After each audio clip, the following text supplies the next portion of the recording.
Oh, in his head. Sorry, dude.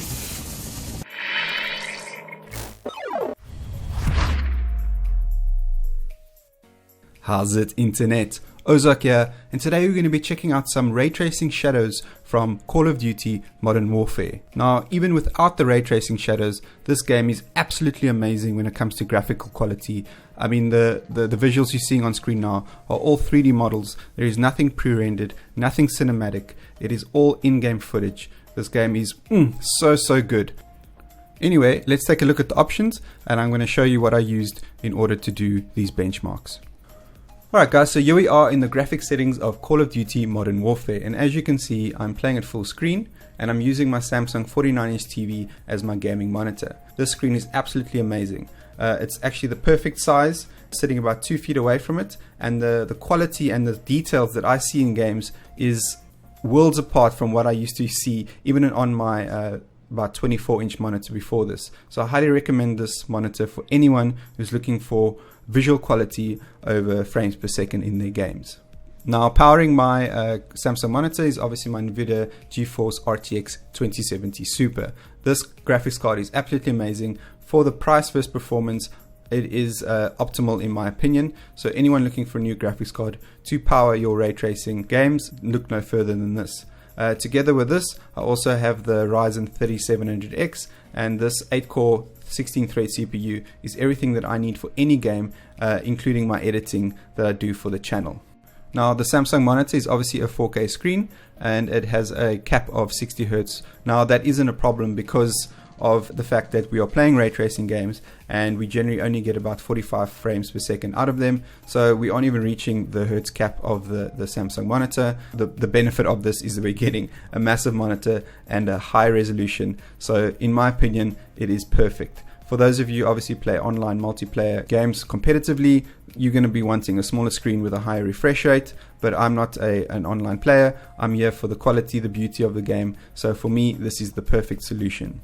Alright, so scrolling down, we can see that obviously VSync is on now because I played a few games just personally off camera, but usually when I do the benchmarks I turn them off, especially for when ray tracing is off, because then we're going to go above the 60 Hz FPS, so it's important to keep that off in order to show difference between the benchmarks. But when I'm playing, I turn it on, especially when ray tracing is on, because as I said, with it on, we're only going to get 45 frames per second. It's not going to really matter, but what does matter is that we don't want screen tearing in our game because that actually kills it. So definitely turn it on when you're playing or benchmarking with ray tracing on. Alright, not much else to say in that section. Down at the details and texture section, we can see that everything is on high here, so no compromises made. Going down to the shadow and lighting section, again everything is on high except for, or extreme, except for the particles, and I found this actually had quite a substantial hit on the FPS that wasn't worth it in my opinion. You won't notice it in game, there's so much action going on, and as you can see with the example screenshots on the right here, the difference here is basically it tints the light to the color of the particle, whereas here the light remains white, so obviously this is more realistic. But in my opinion it's not worth the performance hit. Then obviously the main important setting here is the DirectX Raytracing. Now you'll see I explained this in a little crash course right after this little intro about how what to look for in game. But basically Call of Duty Modern Warfare has ray tracing shadows only, as you can see here. It does not have ray tracing reflections, which is a total different thing. Even though they're under the ray tracing umbrella, they are worlds apart. At the moment with the current graphic cards performance, we can't have both. So some games are going to have ray tracing reflections, others like this game are going to have shadows only. Basically the difference is with ray tracing on and off is that with it off the shadows are very hard, and with it on they're nice and soft. I'll show you with a real world example in just a bit on what to look for in the game. Alright guys, so for those of you who aren't really sure what ray trace shadows means and how it actually applies or what to look for in Call of Duty Modern Warfare, I'm going to give you a quick crash course in how light works in the real world and how I also used it as a 3D artist back in the day. Now, in essence, the fundamental rule here is that the closer the object is to the contact point of where the shadow will begin, the sharper the shadow will be. So as we can see in this area here, the shadow is extremely sharp because it's so close to the actual object, in this case the sliding door, casting a shadow onto the floor. But as we move further away, you'll see that it slowly starts getting a bit more dispersed and thus softer. In the 3D world, it's called an area shadow. So the distance in the area shadow becomes obviously wider as the light parts or the light beams start crossing over each other. So it's not a massive difference between these two, but you can definitely see a difference. And the reason is because it's only about, like 30 centimeters here, or a foot for you Americans. So the exaggeration of the difference isn't as big as I'd like to show you it, but you can definitely start to see it happen. Where you can actually see it quite substantially is in this area here. Now this is actually the top of the sliding door if you're going this way up. So you can see how the distance between that and the floor is obviously a lot more than the distance between this and this. So yeah, you can see how the shadow really starts dispersing, and you can see how much softer the shadow is compared to the shadow here, even though they're both being cast from the same light source, in this case the sun. So as the rule applies, the further the shadow is from its object, the softer it's going to be. Okay guys, so here's another example just for the fun of it. So this is a shot from of my balcony floor on the same day as the previous photo, and as you can see, the legs of this chair are casting very, very hard shadows on the floor, and as the shadow moves further and further away from that leg chair, you can see how it actually starts becoming a lot softer. And you'll see that the difference between this shadow and these shadows here, which are actually the shadows from my balcony railing, and they obviously are a lot further away from the floor, and therefore they're going to be a lot softer. So here you can see, even though it's the same light source, the sun, the shadows are very, very different.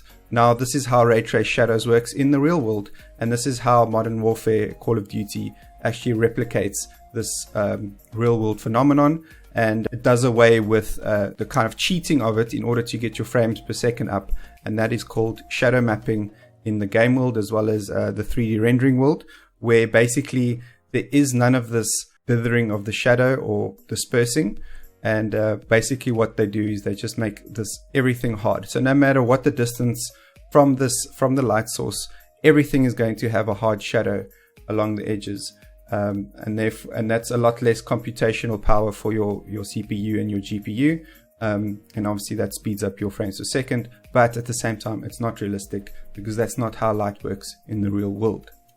So I hope that helps you identify quality difference when I'm going to show you the before and afters with ray tracing shadows on and ray tracing shadows off. Now remember, Call of Duty does not have ray traced reflections. That is something totally different. Even though they exist in the real world and labeled under the ray tracing umbrella, they are very different. So you can either have both or you can have one or the other. Game like Wolfenstein Youngblood has ray traced reflections. I'm not too sure if it has ray traced shadows, but Call of Duty definitely only has ray traced shadows and no ray traced reflections. There is a big difference between the two. Just make sure to not confuse the fact that when ray tracing is on, it's always about the reflections, because shadows obviously plays a big part in recreating the real world. Alright, so let's look at our first scene here. As you can see, the shadow on the left illustrates exactly what I was talking about earlier, about how hard the shadow is, and then obviously with ray tracing shadows on, it becomes very soft. So watch it again on the left here. So you see there's the shadow mapping enabled, and then obviously the ray tracing shadow. So here again on the left, you can see it's not as exaggerated, but you can see how soft it becomes. Now look at the ladder as well, how much more detail comes through in the shadows, as well as the shadowing on the red part of the ladder, the inside of the ladder. And again we see the shadow on the left changing. So here again on the left, the light with ray tracing off, with shadow mapping, it's very, very sharp, and then with ray tracing shadows on, it becomes nice and soft as we see it here. So just watch it one more time. This is the last one that I kind of do a double take. I just wanted to illustrate to you so you can see what to look for. See how hard that is. Our next example of Captain Price, you see the shadows on his left as they change, as well as the cloth and the cobblestones on the bottom right here. Here's an amazing example of exactly what I explained on my balcony. As you can see by the wheels on the cleaning bucket, look how sharp they are, and in the distance they become very soft. Here's another example of hard versus soft shadows.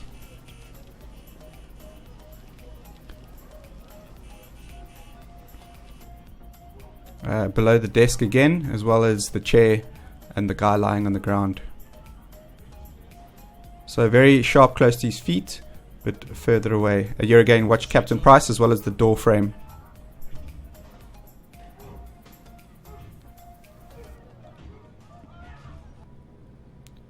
Here, the middle of the scene, as well as the back pipes on the wall and the toolbox. Okay, this is a great example. All the characters have much better shadowing on them.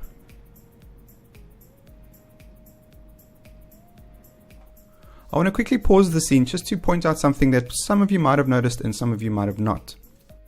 In the transitions between ray tracing on and off, when ray tracing is off, in theory, as I explained, all shadows should be hard edges, thus, shadow mapping.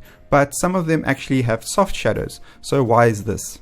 The developers are using something called light baking, and this isn't just solely something used by Call of Duty, but it's actually used by every developer really who makes any games.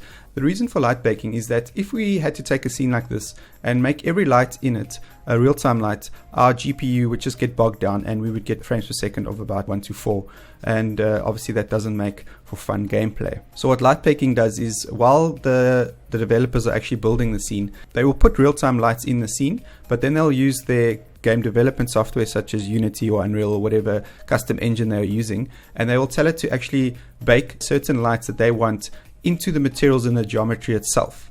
Once the lights are baked, they actually turn that light off and it doesn't actually exist anymore, or they'll just make a rudimental shadow map light just in case characters pass through it, which in this case our troops actually come from that back top left entrance, and obviously that light casts onto them, but it's actually casting shadow map lighting, but you don't actually see it because they're so far in the distance. But on the ground you will see that it's actually a ray trace light that was used to bake in onto the floor. By doing this kind of a mixed technique, we as the viewer don't even see the difference, but we are gaining the performance boost from not having that light in the distance be a real-time light, which is it's just unnecessary because it's such a small part of the scene.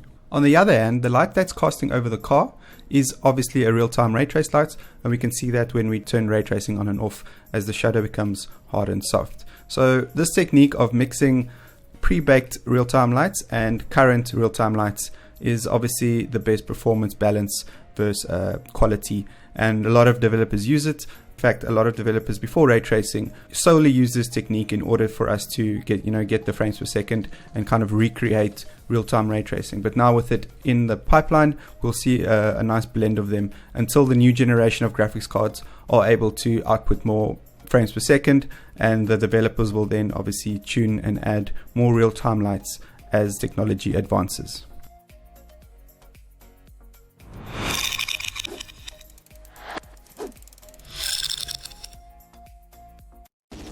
Alright guys, so let's take a look at some of the benchmarks. Unfortunately the game doesn't have a set benchmark built into it, but I did find a little workaround, which is actually the intro movies to every campaign level.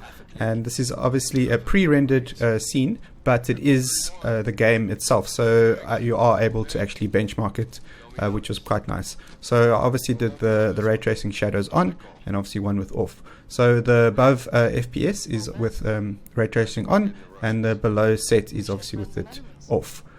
In this scene, obviously the least lights it has, as I explained with the parking garage section, the least lights, the more frames per second you can obviously have. So I've ordered these in order of least loss of frames to the most. So as we can see in this, it's a 17% loss in performance, whereas in this scene that's more of a nightly lit scene. This is actually the first mission of the game. This is obviously more lights, and in darkness you're always going to have a bigger drop in FPS. So while the scene is very well lit, you can see there's only one light source, and actually there's one above them, the little lamppost. I'm not sure if that is real time, but the one on the top left definitely is. So here is another scene on the inside. Again, this one was a 22% loss in FPS, which generally takes you from 45 to about 60.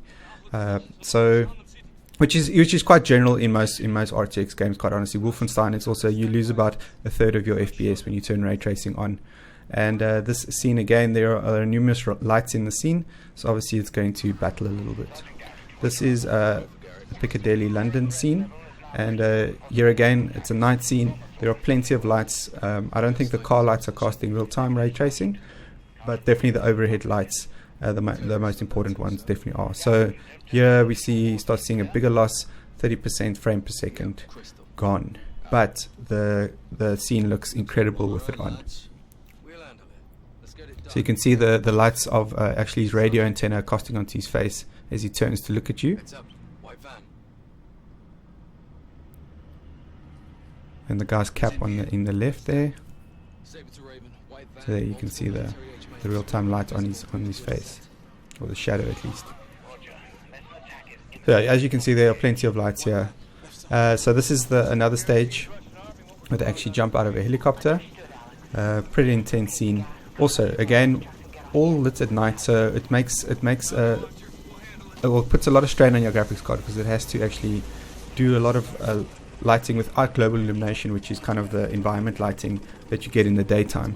So it all needs to be done by multiple lights in the scene. In this case, the moon. And obviously with all the foliage, that also makes things quite difficult, and so your graphics card is going to take a hit no matter what. Another scene in a helicopter. Here we see 38% loss. Again, another night scene, a lot of lights, but it looks incredible.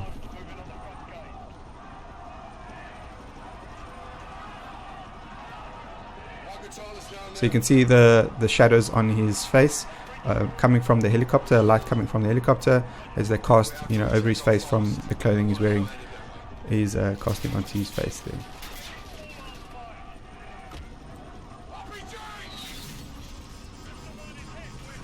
Okay, yeah, so you actually have to interact with it a little bit. So you can see with ray tracing off, running at 4K, we're getting a good 70 frames per second. Bounces down to 50 frames here and there. With ray tracing on, we almost reached 60 frames there. We were on 59. But here again, we're landing on a night scene. There are multiple lights here. This is actually the little roof section I used for the intro RTX on versus off section.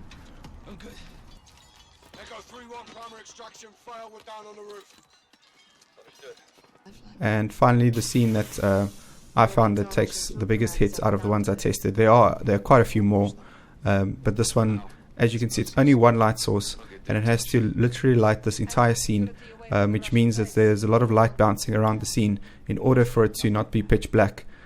So it's definitely going to take a lot of GPU power to light the scene, but it also looks amazing. Sergeant!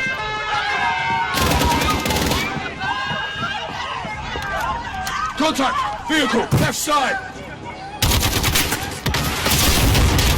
Shit! We're going RPG! Take it out! RPG's down!